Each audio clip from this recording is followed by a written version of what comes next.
ICU में ventilator पर रहकर घर वापस आने के बाद सब कुछ ठीक लग रहा था, लेकिन कुछ हफ्तों बाद पेशेंट को सांस लेने में दिक्कत शुरू हुई। डॉक्टर ने अस्थमा की दवाई दी। किसी ने बोला ये सीओपीडी है, किसी ने बोला ये एलर्जी है, लेकिन असली प्रॉब्लम कुछ और थी।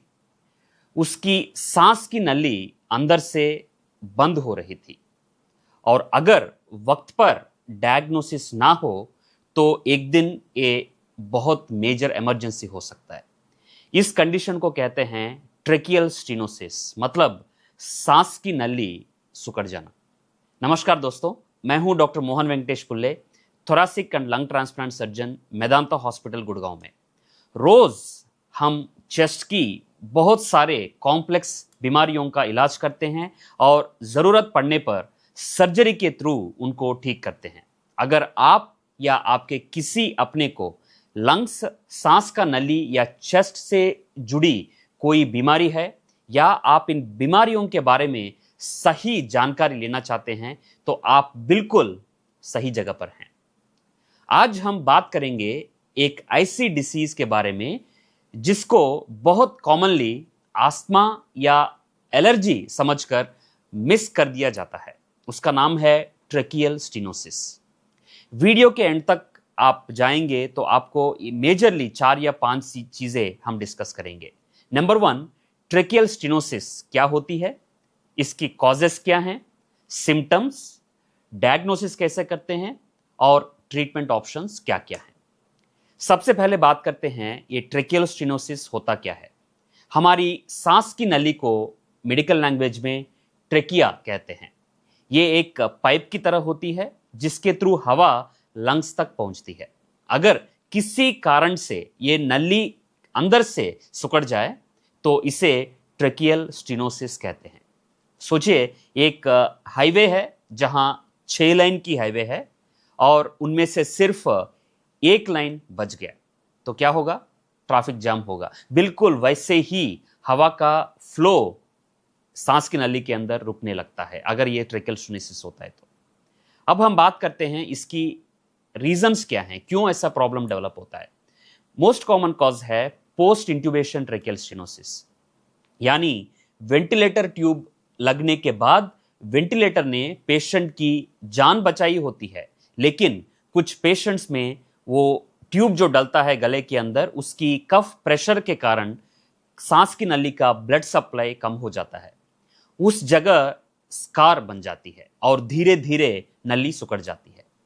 और भी इसकी कॉजेस हैं, जैसे ट्रेकियोस्टमी। ट्रेकियोस्टमी मतलब एक गले के अंदर एक नली डालते हैं जिसकी वजह से ये ट्रेकियल स्टेनोसिस हो सकता है।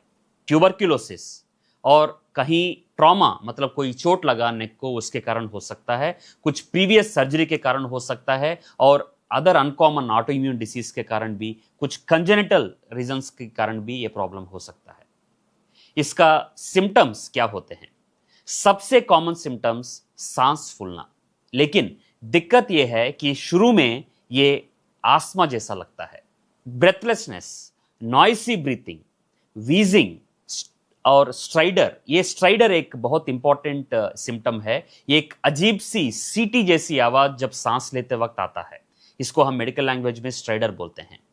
इसके कारण रिपीटेड इमरजेंसी या हॉस्पिटल की विजिट करना और कोई क्लाइंबिंग स्टेयर्स मतलब कोई सीढ़ियां चढ़ने के वक्त बहुत ज्यादा तकलीफ होना। कई पेशेंट्स महीनों तक इस प्रॉब्लम की वजह से आस्थमा की ट्रीटमेंट लेते रहते हैं, लेकिन प्रॉब्लम आस्थमा नहीं होती, प्रॉब्लम हवा का रास्ते बंद होने के कारण ये प्रॉब्लम हो रही होती है। अब हम बात करते हैं इस डायग्नोसिस हम इसको कैसे करें। इसका मेजरली 2 टेस्ट से इस डायग्नोसिस हम कर सकते हैं। नंबर 1 इज सीटी स्कैन और number 2 is bronchoscopy. CT scan में पूरा एयरवे, सांस की नली को देख सकते हैं, कहां पे नैरोइंग है, कितना बड़ा है, एक्सेट्रा एक्सेट्रा, बहुत सारे इंफॉर्मेशन इसके थ्रू हम कर सकते हैं। और दूसरा ब्रोंकोस्कोपी। ब्रोंकोस्कोपी से हम पूरा का पूरा सांस की नली को डायरेक्टली देख सकते हैं। स्टेनोसिस कितनी है, उसकी लोकेशन कहां पे है, उसकी लंबाई कितनी है, और उसी से हम ट्रीटमेंट प्लानिंग भी हम कर सकते हैं। अब ट्रीटमेंट ऑप्शंस इस प्रॉब्लम पर क्या है? अब सबसे इंपॉर्टेंट सवाल है, अगर किसी पेशेंट को ट्रेकियल स्टेनोसिस हो जाए तो उसका ट्रीटमेंट क्या है? इसका जवाब समझने के लिए पहले एक सिंपल एग्जांपल लेते हैं। मान लीजिए आपके घर के बाहर एक रोड है, किसी वजह से रोड पर मिट्टी और मलबा जम गया और रोड बहुत संकरी हो गई है। अब गाड़ियां मुश्किल से निकल पा रही हैं। इस प्रॉब्लम को सॉल्व करने का दो तरीके होते हैं। पहला तरीका, रोड को थोड़ा सा खोल दिया जाए ताकि ट्रैफिक फिर से चल सके, और दूसरा तरीका, पूरे डैमेज रोड की हिस्से को हटाकर नई पूरा का रोड बना दिया जाए। ट्रेकियल स्टेनोसिस के ट्रीटमेंट को भी इसी तरीके से समझ सकते हैं। ब्रॉडली ट्रीटमेंट दो कैटेगरी में डिवाइड होती है।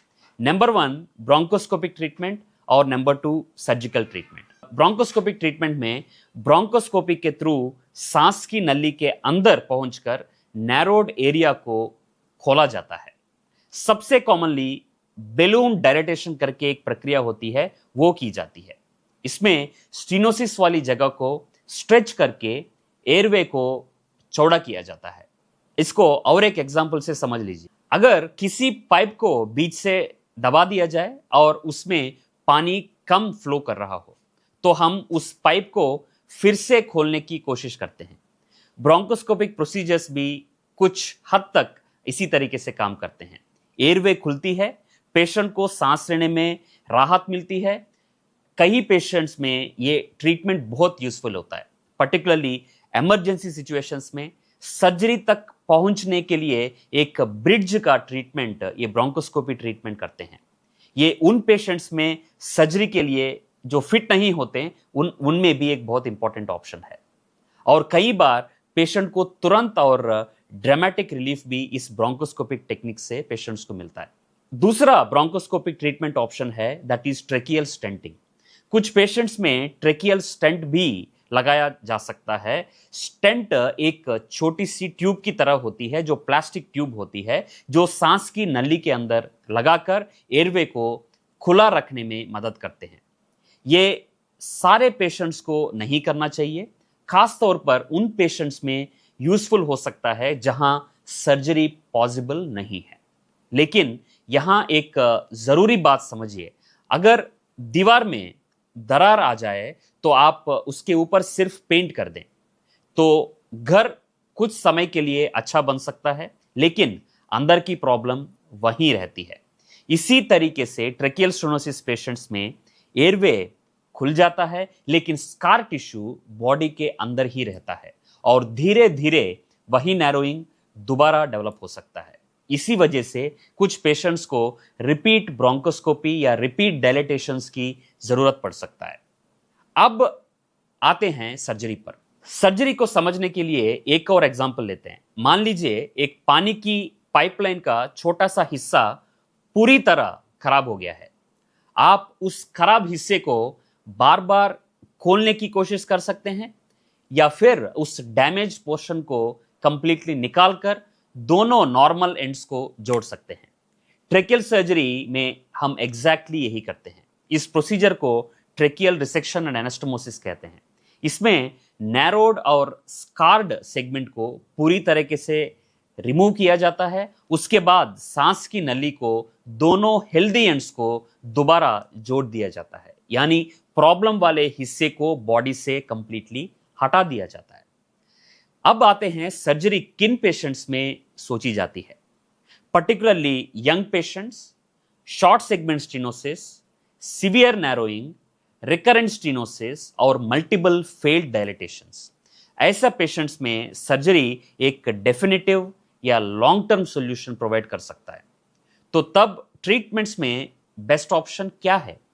अब यहां बहुत लोग सोचते हैं कि ब्रोंकोस्कोपी ही हर पेशेंट के लिए एक डेफिनेटिव आंसर है, क्योंकि इसमें कोई कट नहीं लगता, छोटा प्रोसीजर है, इसलिए लोग सोचते हैं कि एक बहुत अच्छा प्रोसीजर है। ऐसा बिल्कुल नहीं है। हर पेशेंट अलग होता है। कुछ पेशेंट्स ब्रोंकोस्कोपिक ट्रीटमेंट से ही बहुत अच्छा करते हैं। अगर ब्रोंकोस्कोपी बार बार फेल हो रहा है, कुछ पेशेंट्स सर्जरी के आइडियल कैंडिडेट होते हैं, क्योंकि ये एक परमानेंट और definitive long term surgical successful option होता है।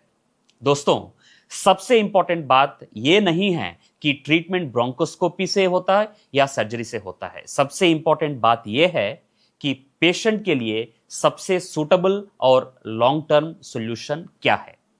और इसीलिए ट्रेकियल स्टेनोसिस का ट्रीटमेंट हमेशा एयरवे स्पेशलिस्ट और एक्सपीरियंस्ड टीम के साथ डिस्कस करना चाहिए, क्योंकि सही पेशेंट को सही समय पर सही ट्रीटमेंट मिल जाए तो बहुत से पेशेंट्स फिर से नॉर्मल सांस और नॉर्मल जिंदगी जी सकते हैं। अगर आपको यह वीडियो यूजफुल लगा तो इसे शेयर कीजिए ताकि ज्यादा से ज्यादा लोग इस बीमारी के बारे में जानकर समय पर इलाज करवा सकें।